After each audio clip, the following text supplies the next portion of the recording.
जिगनी जसमई बोले जय भीम। बाबा साहब अमर रहे, भारतीय संविधान जिंदाबाद। बहुत बहुत धन्यवाद। किसने जगाया, इस बात को ध्यान रखिए मेरे साथियों। ये स्वाभिमान जो जगाया, ज्वलंत स्वाभिमान, ये बाबा साहब डॉक्टर भीमराव अंबेडकर ने जगाया। इस बात को ध्यान रखिए मेरे साथियों। इसी को कहते हैं ज्वलंत स्वाभिमान। जब बुद्ध कथा सुनने के बाद आप घर वापस जाएंगे या कल को आप नाते रिश्तेदारी में जाएंगे, कोई आपसे पूछेगा कि बताओ भैया, बताओ माताओं बहनों, कि बुद्ध कथा में क्या सिखाया गया, क्या बताया गया, आखिर क्या उद्देश्य होता है बुद्ध कथा कराने का। और यदि आप इतना नहीं बता सके कि बुद्ध कथा का आयोजन का उद्देश्य क्या है, तो बताइए आपका सुनने का क्या मतलब है। सुनने का क्या मतलब है, आप अगर ये भी ना बता सके, तो आज इन्हीं महत्वपूर्ण बिंदुओं पर हम बात करने वाले हैं। सम्मानित साथियों, नमो बुद्धाय, जय भीम। ये सुंदर सा दृश्य आप देख पा रहे हैं, ये है ग्राम 13 जिला हरदोई का, जहां पर बुद्ध कथा का आयोजन किया गया और ये पहली बार ऐतिहासिक कार्य हुआ। वहां पर तथागत बुद्ध और बाबा साहब की प्रतिमा ऑलरेडी स्थापित है। और यहाँ पर सबसे पहले आवाज का कन्नौज की टीम में आदरणीय कैलाश बाबू गौतम जी, आदरणीय विनय कुमार सिद्धार्थ जी, मैं स्वयं सर्वजीत आर्या, पूरी आयोजक कमेटी का पंचशील पट्टिका पहनाकर सम्मान किया। और उसके बाद यहाँ पर कथावाचकों का भी सम्मान किया। इससे पहले हम सभी ने तथागत बुद्ध और बाबा साहब के चरणों में श्रद्धा का सुमन अर्पित किया।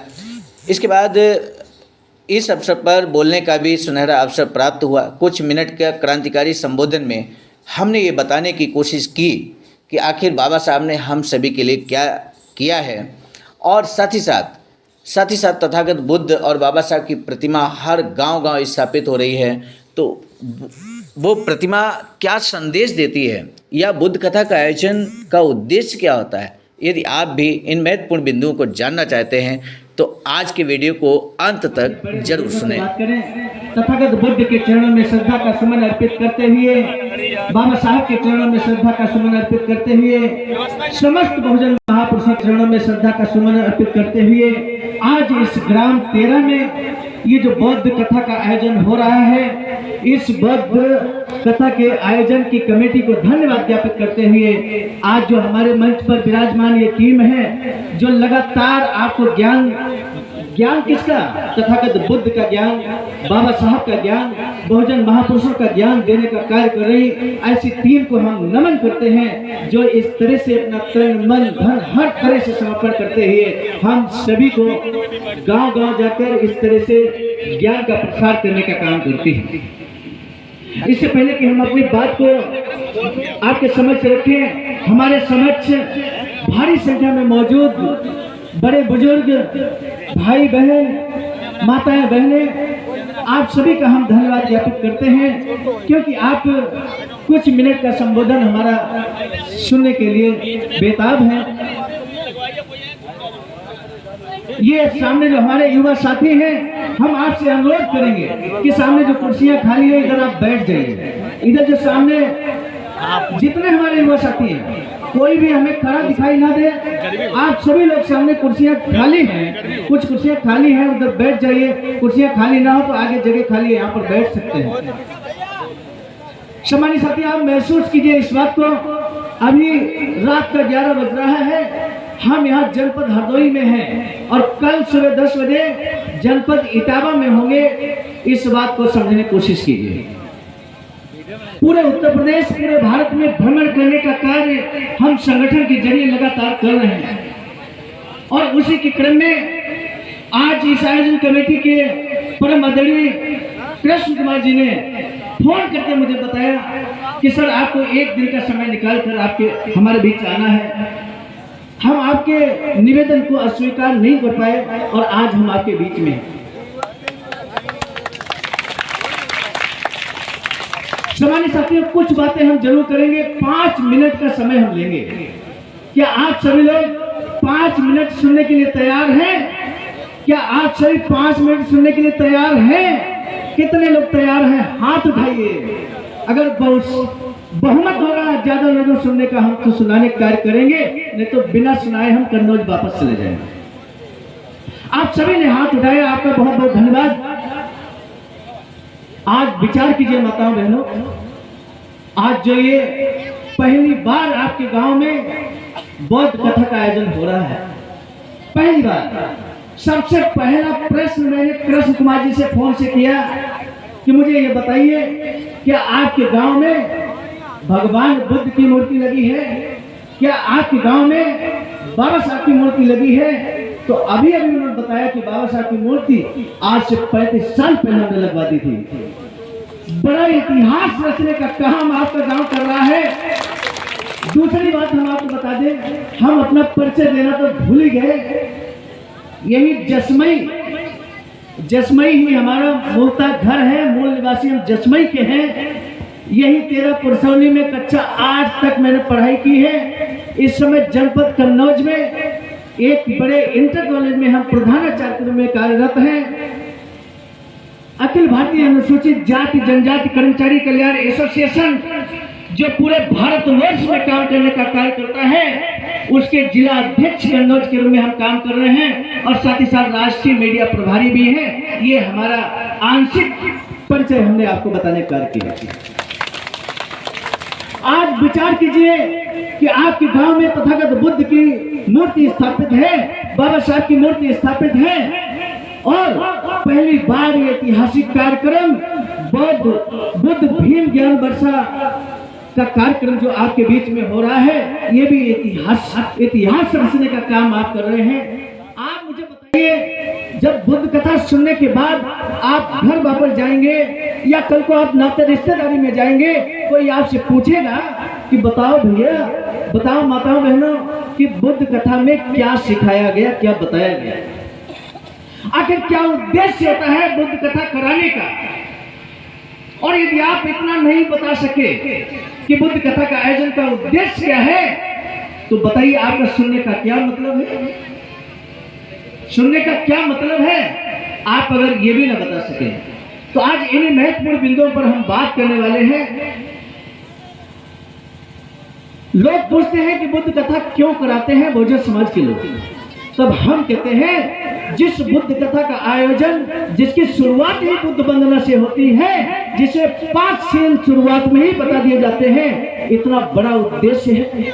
वो 5 शील जब बुद्ध वंदना की जा रही थी, शायद आपने शब्दों पे गौर किया या नहीं किया, ये हम उस बात को उठाना नहीं चाहेंगे, लेकिन हम आपको बता दें, जो तथागत बुद्ध की मूर्ति है, कल को आपका बच्चा, आपका छोटा भाई अगर उंगली पकड़ के प्रतिमा के सामने खड़ा हो और आपसे कहे, दीदी मम्मी ये बताओ, ये भगवान बुद्ध की मूर्ति यहाँ क्यों लगी है, तो आप क्या जवाब देंगे बच्चे को? क्या आप डांट कर बैठा देंगे? पता नहीं क्या प्रश्न करता है बच्चा, चल डांट देंगे आप। लेकिन डांटने की बात नहीं है। जिन साथियों ने ये मूर्ति लगवाई है वो बहुत दूरदर्शी हैं, वो इतने दूरदर्शी हैं, वो चाहते हैं कि समाज और समाज के हमारे आने वाली जनरेशन तथागत बुद्ध के मार्ग पर चले, बाबा साहब के मार्ग पर चले। ये दूरदर्शिता है आपके गांव की, आपके उन साथियों की जिन्होंने इस बुद्ध की प्रतिमा और बाबा साहब की प्रतिमा का अनावरण करवाया है। बच्चा अगर आपसे पूछे कि भगवान बुद्ध की मूर्ति क्यों लगाई गई हमारे गांव में, तो आप जवाब दीजिएगा कि भगवान बुद्ध कहते हैं कि हमें किसी भी जीव जंतु की अकारण हत्या नहीं करनी चाहिए। आप सोच कर देखिए, जब आपके बच्चे के अंदर ये गुण आ जाएगा कि किसी जीव की अकारण हत्या नहीं करेगा वो, और जो हत्या नहीं करेगा, किसी जीव को अकारण मारे पीटेगा नहीं, तो कभी जेल नहीं जाएगा वो, कभी जेल नहीं जाएगा। ऐसे बच्चे के अंदर आपने उसकी आपकी उंगली बच्चा पकड़े था और उसके अंदर एक शेर डालने का कार्य किया। ये उद्देश्य है बौद्ध कथा का। दूसरी बात बताइए कि भगवान बुद्ध ने कहा कि हमें चोरी नहीं करनी चाहिए। क्या नहीं करना चाहिए? चोरी नहीं करनी चाहिए। अगर कोई चीज आपको किसी की अच्छी लग जाए तो आप मांग लीजिए, बिना मांगे उसको मत उठाइए। बिना मांगे कोई चीज लेंगे तो उसको चोरी कहा जाएगा, और चोरी करेंगे तो आपको जेल होगी कि नहीं होगी। जब आप अपने बच्चे को कह देंगे कि बेटा भगवान बुद्ध ने कहा कि चोरी नहीं करना चाहिए, बच्चा आपकी बात मान लेगा। आपका छोटा भाई छोटी बहन आपकी बात को मान लेगा और वो कभी चोरी नहीं करेगा। भगवान बुद्ध ने कहा तीसरा जो सील दिया, और बच्चे तो नहीं समझेंगे उस बात को, हमारे बड़े बुजुर्ग जरूर समझेंगे। किसी की बहन, किसी की बेटी, किसी की माँ, अपनी बहन बेटी और माँ के समान हमें उसकी तरफ नजर उठा के देखनी चाहिए, गलत नजर से नहीं देखना चाहिए। ये उद्देश्य, ये उपदेश तथागत बुद्ध देते हैं।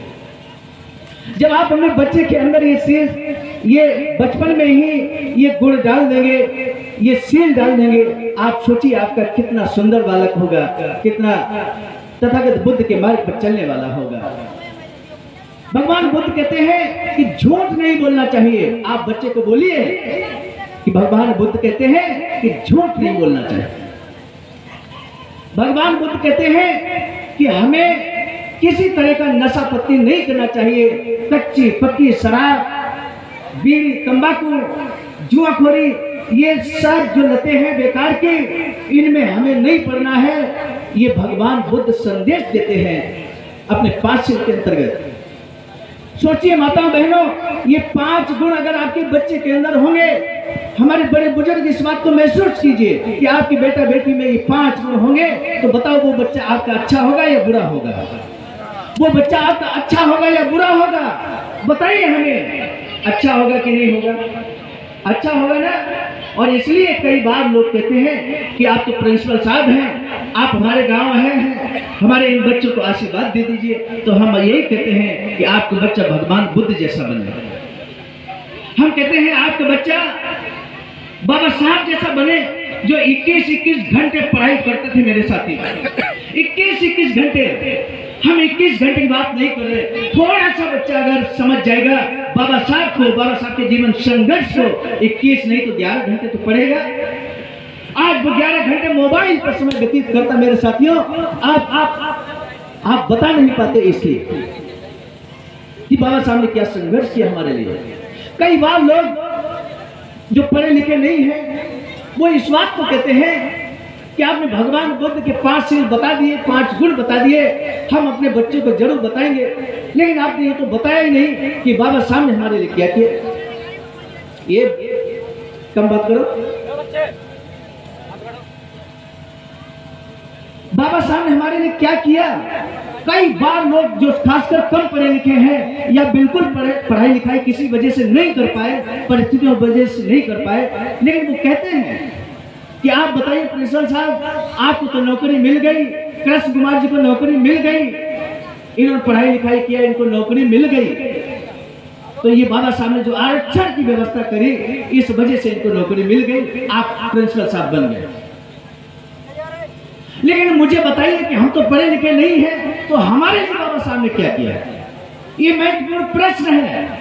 आज जब यहाँ से आप उठकर जाएं, तो ये कुछ बातें जो हम आपको बता रहे हैं, ये आपके दिलो दिमाग में हमेशा रहना चाहिए। क्योंकि कभी भी कोई भी आपसे पूछ सकता है कि बताओ आप बाबा साहब की मूर्ति लगवाए हैं, तो बाबा साहब ने आपके लिए क्या किया? और किया होगा तो कृष्ण कुमार जी के लिए किया होगा। वो आज शिक्षक हैं, नौकरी पाए हैं। और साथ ही साथ आपके, अभी मैं बात कर रहा था, आपके गांव के जो प्रधान है, एक बेटी प्रधान है, मुझे जानकारी मिली। ये बड़े सौभाग्य की बात है। आपके वोट की बदौलत, आपके बहुमत की बदौलत वो बेटी आज प्रधान है आपकी। उसी पे हम बात करने वाले हैं। बाबा साहब इस बात को कहते हैं 17 अगस्त 1952 को। 17 अगस्त 1952 को सिद्धार्थ कॉलेज पुणे में बाबा साहब ये बात दार कर कहते हैं कि हमने अपने पिछले 25 वर्ष के जीवन संघर्ष में अपने समाज के लिए 3 कार्य किए मेरे साथी। वो 3 कार्य क्या है, हर माता बहन बड़े बुजुर्ग को मालूम होना चाहिए। तब बाबा साहब कहते हैं कि हमने पहला कार्य जो अपने समाज के लिए किया, वो अपने समाज के अंदर ज्वलंत स्वाभिमान पैदा करने का कार्य किया मेरे साथी। कोई पूछे ज्वलंत स्वाभिमान क्या होता है, तो बता दीजिएगा। बाबा साहब एग्जाम्पल देते हैं, और बल्कि हम तो आपसे कहते हैं जो बड़े बुजुर्ग हैं उनसे आप पूछ लीजिए, मेरे जो युवा साथी हैं उनसे पूछिए वो भुक्तभोगी हैं इस बात के कि नहीं है। बाबा साहब कहते हैं हमने समाज के अंदर ज्वलंत स्वाभिमान पैदा किया। तो माताएं बहनें इस बात को ध्यान दें, मैं आपसे अभी पूछूंगा, प्रश्न पूछूंगा मैं आपसे कि बताओ ज्वलंत स्वाभिमान किसे कहते हैं। तब बाबा साहब कहते हैं कि पास में जलगांव है, जलगांव, वहां पर एक ब्राह्मण भोज हुआ करता था। मेरे साथियों ध्यान दीजिए, मोबाइल पे ध्यान थोड़ा हटा लीजिए। वहां पर ब्राह्मण भोज होता था, और इस ब्राह्मण भोज में हमारे समाज के लोग जानते कहां एकत्र होते थे? जहां पर आज हम लोग कोई भोज करते हैं, जहां जूठी पतले डाली जाती थी, जहां इस समय आज कुत्ते इकट्ठा होते हैं, उस समय हमारे समाज के लोग उन जूठी पतलों के पास एकत्र होते थे। मेरे साथियों, ऐसी स्थिति हमारे समाज के समक्ष थी। बाबा साहब कहते हैं कि आज जो हमारे समाज के अंदर है, हमारे समाज का कोई भी व्यक्ति ऐसे भोज को स्वीकार नहीं करेगा जहां उसके जूठी पत्तलों से आमंत्रित किया जाता है। मेरे साथी, आप मुझे बताइए, हम किसी की बात नहीं कर रहे, हम आपकी बात कर रहे हैं। बताओ इस तरह का ब्राह्मण भोज स्वीकार करोगे क्या? क्या इस तरह का ब्राह्मण भोज स्वीकार करोगे जहां पर आपको जूठी पत्तलें दी जाती हैं? माताएं बहनें बताएं, ऐसा कोई भोज स्वीकार करोगे क्या आप? अरे हम आपसे पूछ रहे हैं, कितने लोग स्वीकार नहीं करेंगे? हाथ उठाइए मेरे साथियों। कितने लोग ऐसे ब्राह्मण भोज को लात मार देंगे? हाथ उठाकर बताइए मुझे। आप सभी ने हाथ उठाया। ये स्वाभिमान जो आपके अंदर आया, ये जगाया, इस बात को ध्यान रखिए मेरे साथियों। ये स्वाभिमान जो जगाया, ज्वलंत स्वाभिमान, ये बाबा साहब डॉक्टर भीमराव अम्बेडकर ने जगाया। इस बात को ध्यान रखिए मेरे साथियों। इसी को कहते हैं ज्वलंत स्वाभिमान। अभी विनय कुमार सिद्धार्थ जी ने बताया कि हमारे समाज के अंदर, हमारे समाज कभी ये स्थिति हुआ करती थी, गले में हांडी होती थी, कमर में झाड़ू होती थी। गले में हांडी इसलिए होती थी कि हमारा समाज का व्यक्ति जमीन को न थूके, जमीन को अपवित्र न कर दे, वो उस हांडी में थूके। हमारे समाज के कमर में झाड़ू इसलिए होता था कि वो जब रास्ते पर चले तो उसके जो पद चिन्ह है वो मिटते हुए जाएं। इस तरह की स्थिति हमारे समाज की थी। आज मुझे बताइए, क्या आपके गले में हांडी है? किसी के गले में हांडी मैं नहीं देख रहा हूं। किसी के कमर में झाड़ू है? नहीं है। मेरे साथियों, ये कमर, गले में जो हांडी फोड़ने का कार्य किया, कमर से झाड़ू छुड़ाने का कार्य किया, वो किसने किया? वो किसने किया? वो बाबा साहब डॉक्टर भीमराव अम्बेडकर ने किया। इस बात को ध्यान रखिएगा मेरे साथी। लेकिन एक शिकायत है मुझे अपने समाज से, एक शिकायत है। माता बहनों, आप भी खूब डांस करते हो जब वो रवानगी करते हैं, आप भी खूब डांस करते हो, खूब ढोल तमाशा करते हो जब वो एक हांडी बाबा साहब ने फोड़ने का कार्य किया, और मेरे समाज के लोग दो हांडी लटका कर लोधेश्वर जाते हैं कि नहीं जाते हैं? बताओ मेरे साथी। वो दो हांडी लटका कर क्यों जाते हैं हमारे समाज के लोग? जिस हांडी को फोड़ने का कार्य बाबा साहब ने पूरा जीवन संघर्ष करके किया, वो दो हांडी लटकाने का कार्य क्यों करते हो मेरे साथियों? ये शिकायत है मुझे अपने समाज से। इस ज्वलंत स्वाभिमान को बनाए रखिए, उस हांडी को लटकाने का दोबारा कार्य मत करिए। अगर आपको जाना ही है तो आप विद्यालय की तरफ जाइए, आप शिक्षालय की तरफ जाइए, जहां शिक्षा दी जाती है, जहां विद्यालय है, उधर की ओर जाइए। ये पहला कार्य मैंने आपको बताया, ये ज्वलंत स्वाभिमान पैदा किया बाबा साहब ने, पहला कार्य। बाबा साहब कहते हैं दूसरा कार्य मैंने किया, 25 वर्ष पूर्व हमारे समाज के लोग, हमारे समाज के बच्चे किसी स्कूल में नहीं जा सकते थे। आज आप महसूस करते होंगे, स्कूल में पढ़ने की बात तो छोड़ दीजिए, आज हमारे समाज की बड़ी संख्या में शिक्षक है कि नहीं है, प्रोफेसर है कि नहीं है, डॉक्टर इंजीनियर है कि नहीं है? बताओ। तो ये किसने दिया? ये शिक्षा का दरवाजा खोलने का कार्य किसने किया? यही कार्य बाबा साहब डॉक्टर भीमराव अम्बेडकर ने किया। इस बात को ध्यान रखें मेरे साथियों। ये शिक्षा के जो दरवाजे आज खुले हैं, हर स्कूल में आप बड़े सम्मान के साथ जा सकते हैं। ये कार्य बाबा साहब डॉक्टर भीमराव अंबेडकर ने किया। कोई पूछे तो ये बता दीजिएगा मेरे साथ। तीसरा और महत्वपूर्ण कार्य मैं बताकर अपनी बात को विराम दूंगा। बाबा साहब कहते हैं तीसरा कार्य जो मैंने किया वो आपके लिए, अभी 13 मई को आपने वोट डाला कि नहीं? 13 मई को आपने वोट डाला कि नहीं डाला? 13 मई को आपने जो वोट दिया है, 1935 से पहले हमारे समाज को वोट देने का अधिकार नहीं था, लेकिन आज हमारा समाज वोट डालता है। विनय कुमार सिद्धार्थ जी ने बताया कि वोट की कीमत, चाहे हमारा वोट हो चाहे किसी भी धर्म जाति के व्यक्ति का वोट हो, वैल्यू बराबर है। वैल्यू, उसकी कीमत जो है वो बराबर है। एक समय था 1935 से पहले, प्रधानमंत्री की बात छोड़ दीजिए, आप ग्राम प्रधान को नहीं चुन सकते थे मेरे साथियों। ग्राम प्रधान को नहीं चुन सकते थे। आज आप प्रधानमंत्री को चुनने का 13 मई को वोट दिया है आपने। आप प्रधानमंत्री चुनने लायक हो गए हैं। ये लायक किसने बनाया? ये वोट देने के लायक किसने बनाया? ये बाबा साहब डॉक्टर भीमराव अंबेडकर ने बनाया। ये जो राजनीतिक अधिकार दिए हैं, आज आप प्रधान हो सकते हो, जिला पंचायत सदस्य हो सकते हो, सांसद विधायक हो सकते हो, मंत्री बन सकते हो। और यहाँ तक कि मैं तो कहता हूँ कि आप ऐसे प्रदेश के निवासी हैं, उत्तर प्रदेश के, जहां पर आपने 4 बार बहन मायावती को मुख्यमंत्री बनाया है, अपना मुख्यमंत्री बनाया है मेरे साथियों। आपने राजनीतिक सत्ता का स्वाद चखा है, ऐसे उत्तर प्रदेश में आप रहते हो। ये अधिकार किसने दिया कि आज हमारी बहन 4 बार मुख्यमंत्री बनी है? आने वाले समय में आप भी बड़े पदों पर पहुंचे, ये हमारी शुभकामनाएं हैं, मंगल कामनाएं हैं मेरे साथी। ये अधिकार देने का बाबा साहब ने कार्य किया। यही महत्वपूर्ण बातें आप बौद्ध कथा सुनने के उद्देश्य से आए थे। बीच में हमें आपने समय दिया, बहुत गौर से सुना, इसके लिए हम पुनः आपका बहुत बहुत धन्यवाद ज्ञापित करते हैं। हम इस बात को बता दें, क्योंकि बौद्ध कथा का कार्यक्रम है, बीच में 10-5 मिनट के समय में बाबा साहब के पूरे जीवन संघर्ष को बताना मुश्किल है। हम आदरणीय कृष्ण कुमार जी से और जो हमारी आयोजक कमेटी है, हम उनसे अनुरोध करेंगे कि कभी भी आप 3 से 4 घंटे का कैडर रखिएगा, चाहे दिन में रखिएगा चाहे रात में रखिएगा। अगर छुट्टी का दिन होगा तो दिन में आ जाएंगे, छुट्टी का दिन नहीं होगा तो रात में कभी भी आ जाएंगे, क्योंकि उस लायक बाबा साहब ने हमें बना दिया है। तो उस कैडर में हम अपने बाबा साहब के तथागत बुद्ध के जीवन संघर्ष को आपको समझाने की कोशिश करेंगे। आज कुछ जो बातें हमने आपको बताई हैं, इसको अपने दिलो दिमाग में रखिएगा।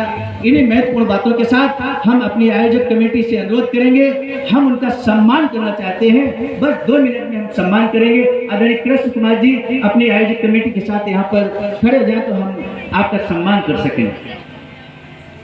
जो भी आयोजक कमेटी है, माताएं बहने जय भीम, तेरा पुरसौली बोले जय भीम, जिगनी जसमई बोले जय भीम, बाबा साहब अमर रहे, भारतीय संविधान जिंदाबाद। बहुत बहुत धन्यवाद।